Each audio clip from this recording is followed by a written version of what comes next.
Yani bir qo'shimcha mazmun darsga aloqador, lekin miros ilmini o'qimoqchi bo'lgan o'quvchi cho'qim Sura Nisoning 11, 12, 176-oyatni pishq yodlashi, ma'nosini bilishi, uningdagi ahkomlarini tushunish kerak. Andan keyin al-haqul fara'ida bi ahliha fama baqiya fali awla rajulin zakar, bu hadisni yodlash kerak.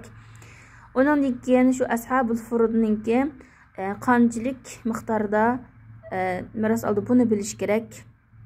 Nisbasini bilish kerak. Kimlar oladi, qanchalik oladi. Andan keyin miros masalalarining tarkiblari bu yerdan dedik. Varasa, furud muqaddara, sihamul varasa, aslul mas'ala deydigan shu 4 narsani o'z ichiga oladi. Undan keyin shu ashabul furudning ulushini yozgandan keyin biz aslul mas'alani qanday topamiz?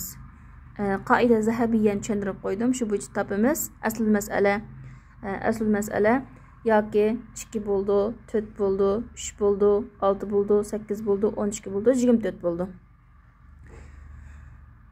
Ondan keyin